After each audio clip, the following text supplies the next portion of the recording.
The cruelest kind of revenge is inviting someone to watch you replace them. The night air smelled like rain and jet fuel as black SUVs land the private runway outside Whitmore Aviation's engagement gala in Dallas. Camera flashes exploded against the polished silver body of a Gulfstream jet worth nearly $40 million while a string quartet played softly beneath the hangar lights. Ethan Whitmore stood at the center of it all with a crystal champagne glass in his hand and his model fiancée pressed against his arm like a trophy everyone was meant to admire.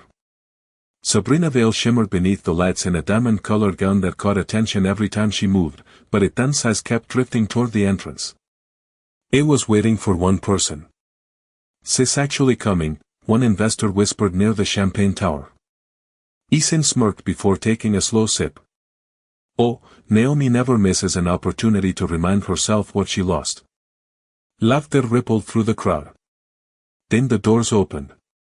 Naomi Carter stepped inside quietly, and somehow the entire room felt smaller the second she appeared. She wore no diamonds. No glitter. Used a soft beige silk dress flowing gently around the curve of her pregnant belly. The sound of her heels echoed across the marble floor while conversations slowly faded one by one. A tense smile sharpened when he saw her standing alone near the entrance. "Well," he said loudly enough for nearby guests to hear, "this is unexpected." Sabrina tilted her head with a smile too polished to be sincere. "Naomi, you look comfortable."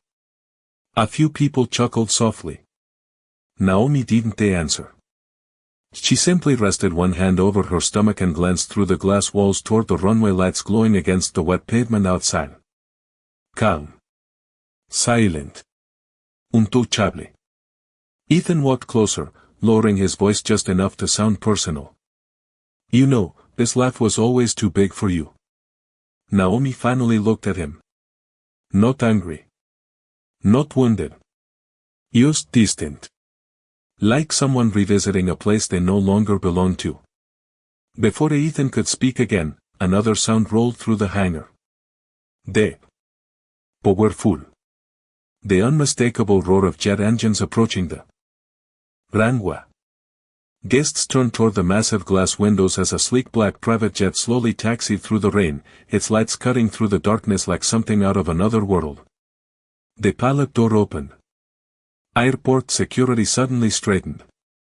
Executives near the bar exchanged nervous looks.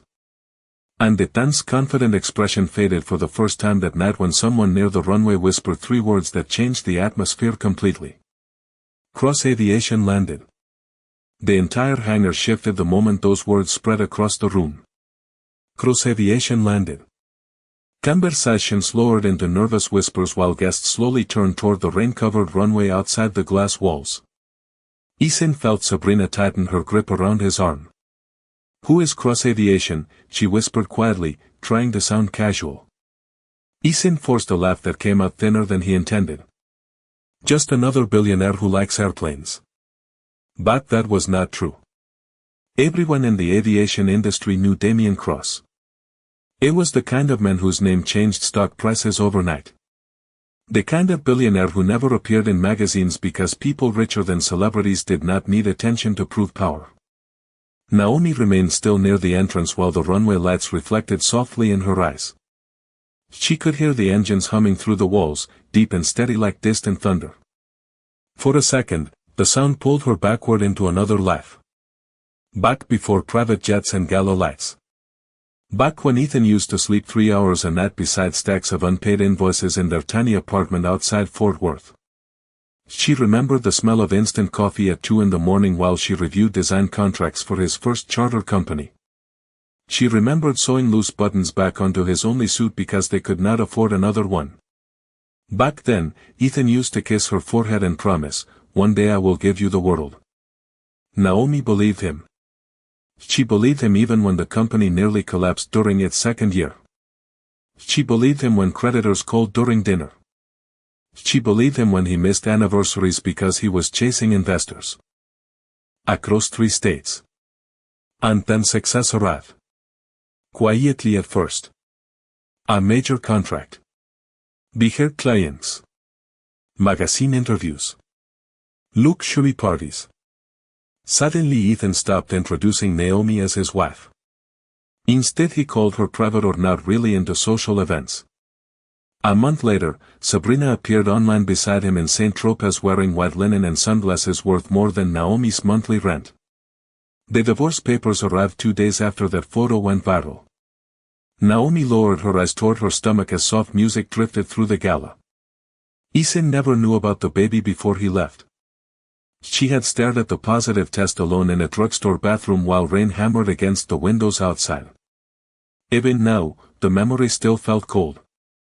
Across the hangar, airport executives suddenly rushed toward the private runway entrance. Security straightened their jackets. Investors adjusted their ties.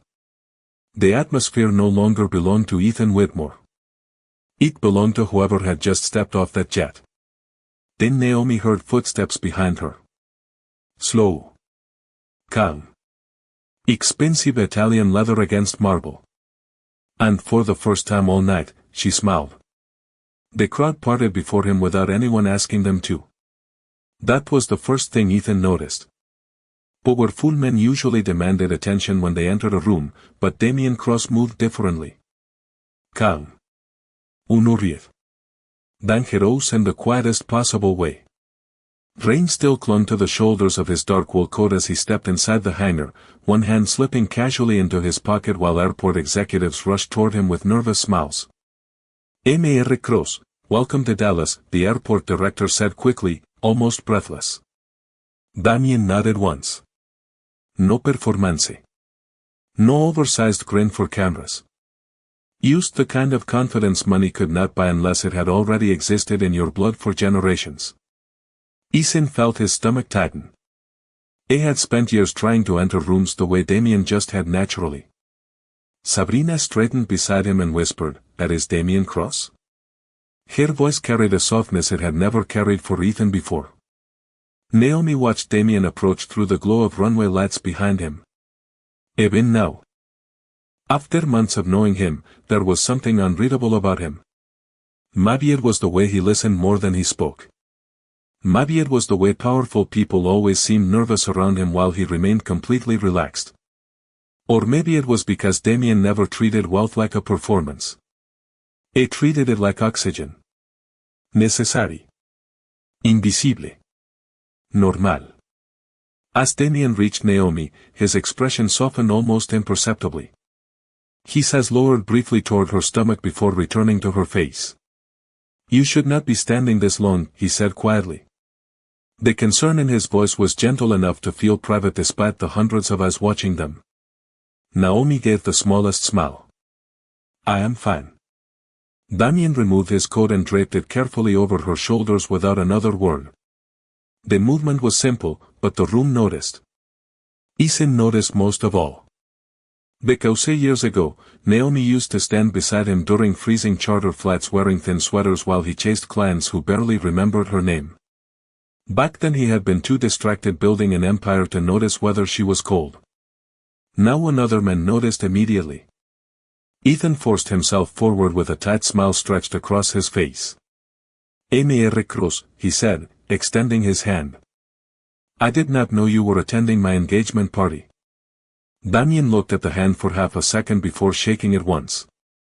"Firm. Brief. I was invited." Ethan laughed softly, trying to recover control of the room. "Well, any friend of Naomi's is welcome here." Naomi lowered her eyes slightly at the word friend. Damien noticed. So did Ethan, though he pretended not to. Across the gala floor, investors had completely stopped listening to Ethan's stories. Their attention drifted toward Damien like iron pulled toward a magnet. Even Sabrina seemed distracted now, adjusting her posture whenever Damien looked in her direction. Then one of Ethan's senior investors approached carefully holding a champagne glass. "Mr. Cross," the older man said nervously, "I heard your company is looking to expand operations in Texas." Damien glanced toward the runway outside where the black jet rested beneath sheets of rain. "We are considering an acquisition," he answered calmly. Ethan's smile froze. "An acquisition?" Damien finally looked directly at him. Cold gray eyes. Impossible to read. "Yes," he said quietly. a regional aviation company. And suddenly the music inside the hangar no longer sounded warm. It sounded like the beginning of something collapsing. Silence spreads faster than music when powerful people become nervous. Ethan could feel it happening around him in real time. Only 20 minutes earlier this had been his night. Investors laughed at his jokes. Cameras followed his every movement. Sabrina stood beside him glowing beneath the chandelier lights while waiters carried crystal trays filled with champagne through the crowd. Now the atmosphere had shifted completely. Conversations no longer circled around Whitmore Aviation. Every eye in the hangar kept drifting back toward Damien Cross and the pregnant woman standing quietly beside him. Naomi felt the tension immediately, but she did not react to it. She had spent too many nights learning how to survive humiliation quietly to be shaken by attention now. Damien guided her toward a quieter corner near the runway windows where the rain painted silver lines across the glass. "You should sit for a few minutes," he said softly. Naomi shook her head once. "If I sit down now, Ethan will think he still affects me." Damien studied her face carefully before the corner of his mouth lifted slightly. "He does affect you," he said. "The difference is that you no longer break because of it." Naomi looked away toward the black jet resting outside beneath the storm clouds. Those words landed deeper than she expected. Because 4 months after the divorce, breaking had become her entire life. She remembered sitting alone on the bathroom floor of her small apartment in Houston while morning sickness twisted through her body before sunrise. She remembered freelance invoices spread across the kitchen table beside unopened medical bills. So many nights she worked until 2 in the morning designing luxury interiors for clients she would never meet in person while old heating pipes rattled through the apartment walls. And every single night she promised the baby growing inside her one thing. "I will build us a peaceful life. Not revenge. Not anger. Peace." Across the gala floor, Ethan forced himself back into conversation with several investors, but his attention kept snapping toward Naomi and Damien. The way Damien leaned closer when Naomi spoke quietly. The way Naomi's shoulders relaxed around him without effort. Ethan hated noticing it. Sabrina noticed too. "You are staring," she said under her breath while adjusting the diamond bracelet around her wrist. Ethan picked up a champagne glass even though he was no longer thirsty. "I am trying to figure out why Damien Cross is here with my ex-wife." Sabrina gave a small laugh that sounded less confident than before. "Maybe she got lucky." But Ethan knew luck did not bring a man like Damien Cross into someone's life. Men like Damien chose carefully. And that realization sat heavy in his chest. Near the runway windows, one of the senior board members from Whitmore Aviation approached Damien nervously. "Mr. Cross," he said carefully, "there are rumors your company has been reviewing regional charter operators in Texas." Damien accepted a glass of sparkling water from a waiter before answering calmly. "Rumors are usually exaggerated." The board member forced a polite smile. "So you are not planning to acquire another company?" Damien glanced briefly toward Ethan across the room. The pause lasted only 2 seconds, but somehow it made the entire conversation colder. "I did not say that." Ethan's fingers tightened around the stem of his glass. Naomi noticed immediately. Years ago she used to know every expression on Ethan's face before he even spoke. The slight twitch near his jaw when investors disappointed him. The restless tapping whenever money problems surfaced. Right now he looked exactly like he used to look before bad news arrived. Then Damien reached into the inside pocket of his coat and pulled out a slim black folder. The Silver Cross Aviation logo reflected beneath the chandelier lights as several executives nearby suddenly fell silent. Money changes people slowly at first, then all at once. Ethan understood that now as he watched the black folder. And Damien Cross' hand pulled attention away from everything else inside the hangar. Even the music seemed quieter. Investors who had ignored Naomi all night were suddenly studying her carefully, trying to understand how the woman Ethan discarded had somehow become connected to the most powerful name in private aviation. Naomi noticed the shift immediately. It was familiar. People always looked at her differently once they realized she mattered to someone powerful. Years ago, before Ethan became successful, investors barely acknowledged her presence during meetings. They would shake Ethan's hand and hand business cards directly past her without making eye contact. Back then Naomi used to sit quietly beside him taking notes while he promised strangers that Whitmore Aviation would someday become elite. After meetings ended, Ethan would collapse into the driver's seat of their old sedan and laugh nervously. One day they are all going to regret underestimating us. Naomi believed him every single time. But success had not made Ethan kinder. It had only made him more visible. Damien handed the black folder calmly to one of the executives standing nearby. "These are preliminary acquisition outlines," he said. The executive's expression changed instantly as he opened the first page. Ethan stepped forward before anyone else could speak. "Acquisition outlines for what exactly?" Damien took a slow sip of sparkling water before answering. "Cross Aviation has been reviewing expansion opportunities across Texas." Ethan forced another smile, but this one looked strained around the edges. "There are dozens of companies here." "Yes," Damien replied evenly. "There are." The answer landed like a quiet warning. Sabrina shifted beside Ethan, suddenly less comfortable beneath the bright lights and camera flashes. Earlier in the evening she had been the center of attention, posing beside the jet with effortless confidence while guests complimented her engagement ring. Now nobody was asking for photographs anymore. Even the photographers near the runway kept angling their cameras toward Naomi and Damien instead. Sabrina lowered her voice. "Why is everyone acting like he owns the building?" Ethan stared toward Damien without blinking. "Because people like him usually do." Naomi wrapped Damien's coat closer around her shoulders as cool air drifted through the massive hangar doors each time staff entered from the runway. The scent of rain and jet fuel mixed softly in the air. For a moment she closed her eyes, letting the sound of distant thunder settle her nerves. Damien noticed immediately. "Are you tired?" he asked quietly. Naomi shook her head once. "Just overwhelmed." Damien's expression softened. "Then we can leave." "Leave?" The word caught Ethan's attention from across the room. Something inside him tightened unexpectedly at the thought of Naomi walking out beside another man. Especially this man. He hated himself for feeling it. He was engaged. Successful. Surrounded by wealth, investors, cameras, and people desperate for his approval.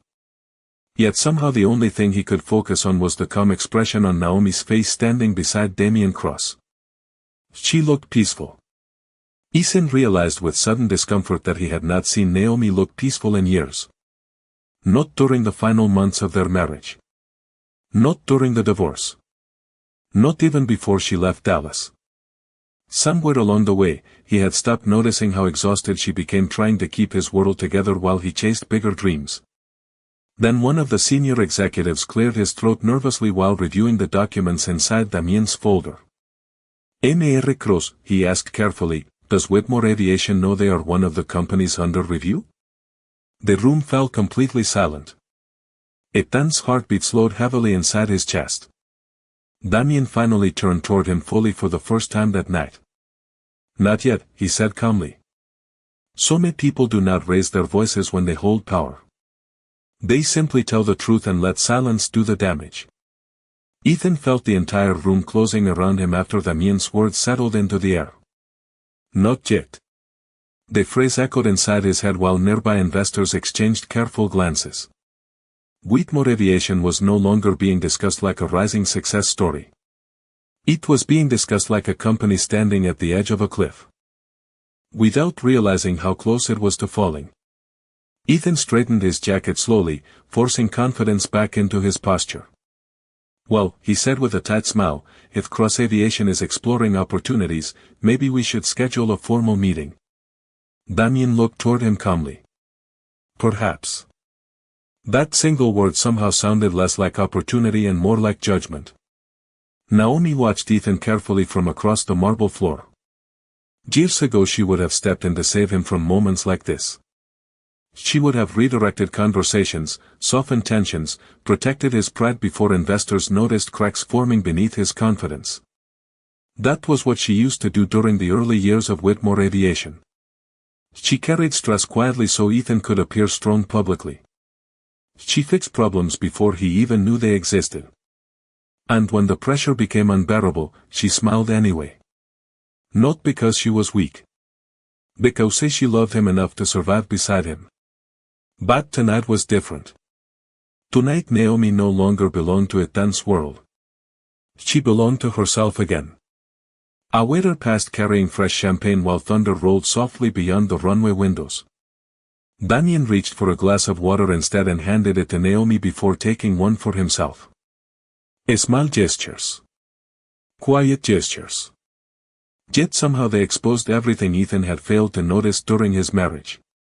Sabrina crossed her arms lightly beside him, trying to recover the attention slipping away from them minute by minute. "This is supposed to be our engagement party," she whispered sharply. Ethan barely looked at her. "Then act engaged." The words came out colder than he intended. Sabrina's face stiffened instantly. Across the room, Naomi caught the exchange without hearing it fully. She remembered those tones. The impatient irritation Ethan developed after money entered his life. The subtle cruelty hidden inside polished conversations. At first it only appeared during stressful meetings. Later it became part of who he was. Damien studied Naomi quietly. "You are thinking too much again," he said softly. Naomi exhaled carefully. "I used to think if Ethan became successful, everything Banfield would finally disappear." Damien lowered his glass slightly. "Success does not remove character," he said. "It reveals it." Naomi looked at him then, really looked at him.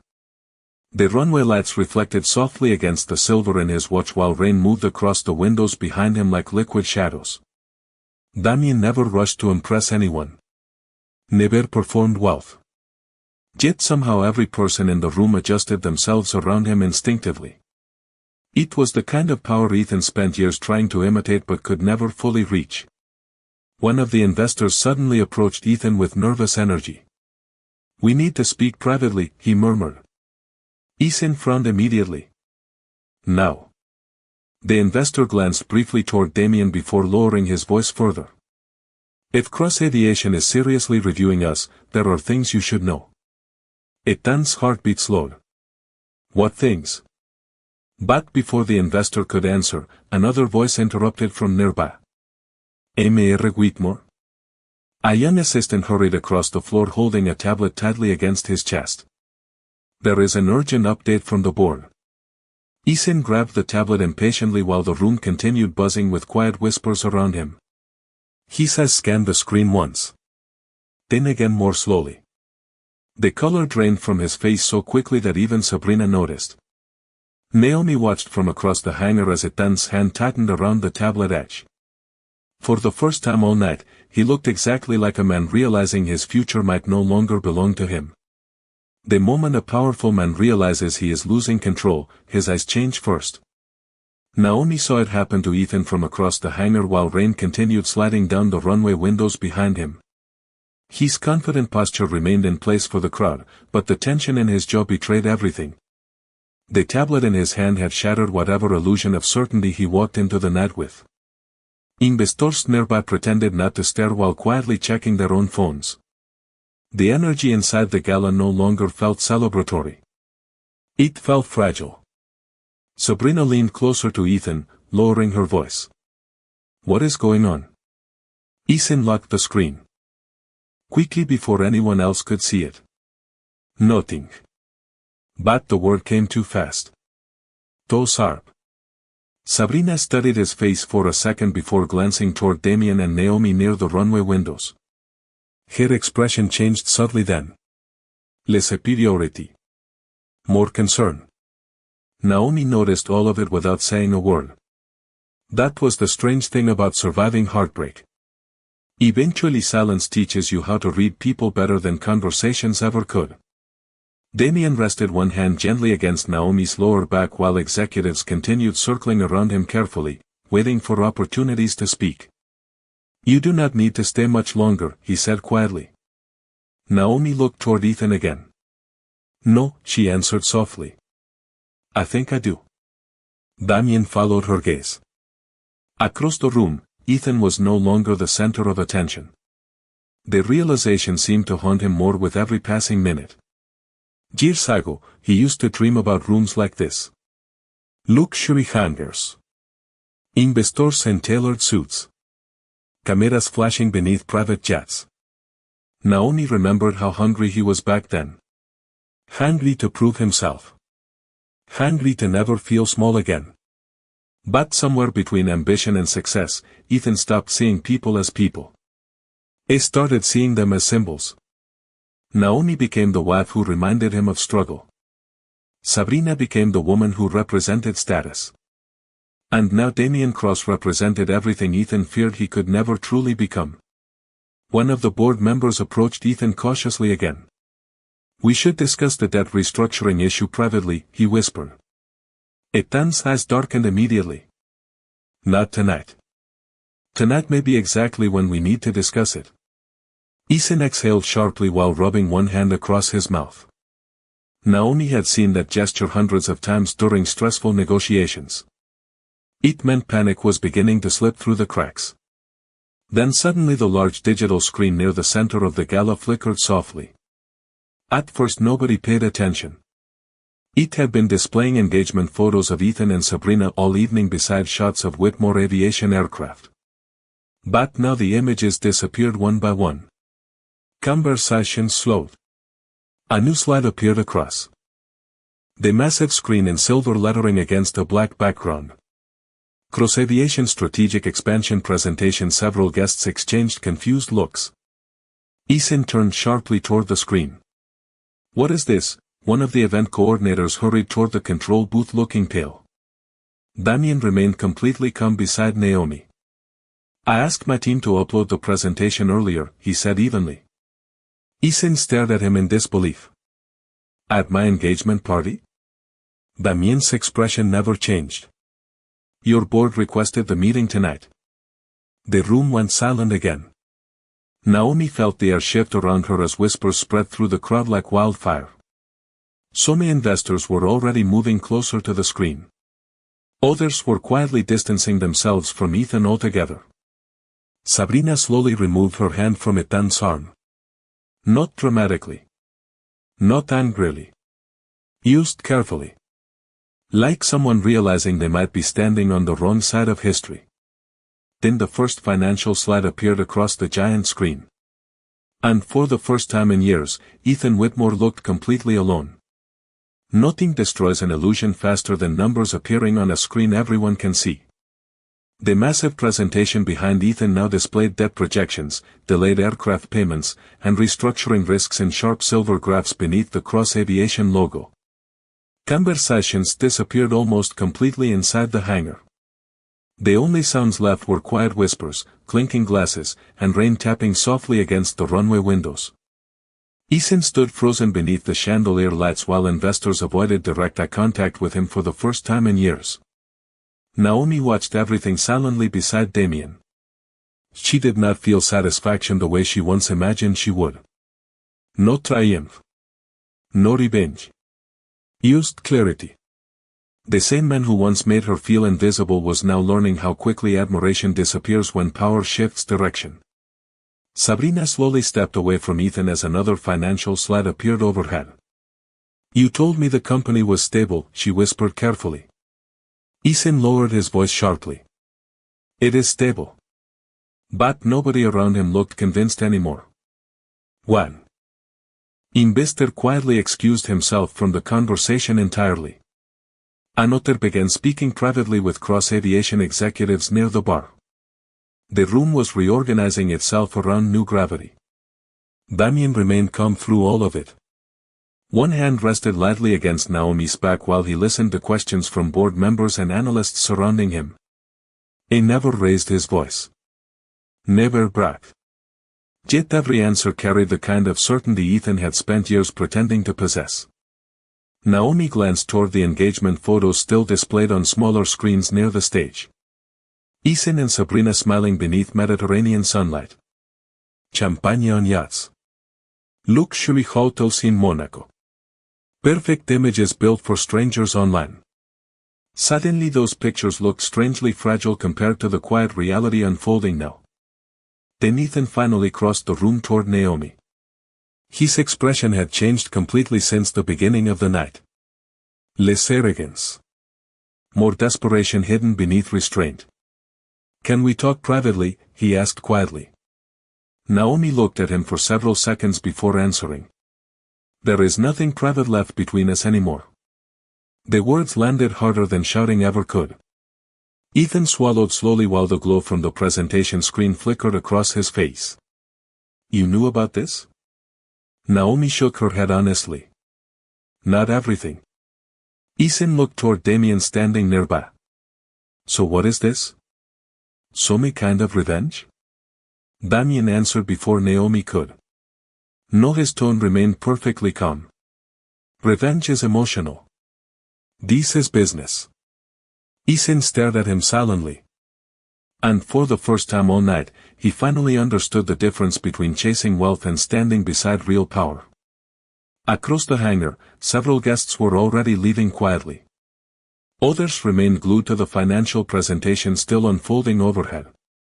Whitmore Aviation no longer looked untouchable. It looked vulnerable. Temporary. Woman. Naomi felt Damien lean slightly closer beside her. "You are tired," he said softly. She nodded this time. Damien extended his hand toward her without another word. Naomi placed her hand in his carefully while runway lights shimmered across the rain outside. Ethan watched the movement in silence. Years ago Naomi used to reach for him exactly that way. Trusting him completely. Believing he would protect her future. Now she walked past him beside another man while executives followed close behind Damien discussing acquisition timelines and valuation strategies. Sabrina remained standing near the stage alone beneath the engagement lights, staring at the diamond ring on her hand as if it suddenly meant something different than it had a few hours earlier. Then the black jet outside slowly illuminated again beneath the storm clouds, its engines beginning to hum across the dark runway. Sometimes losing someone is not the punishment. Watching them become happier without you is.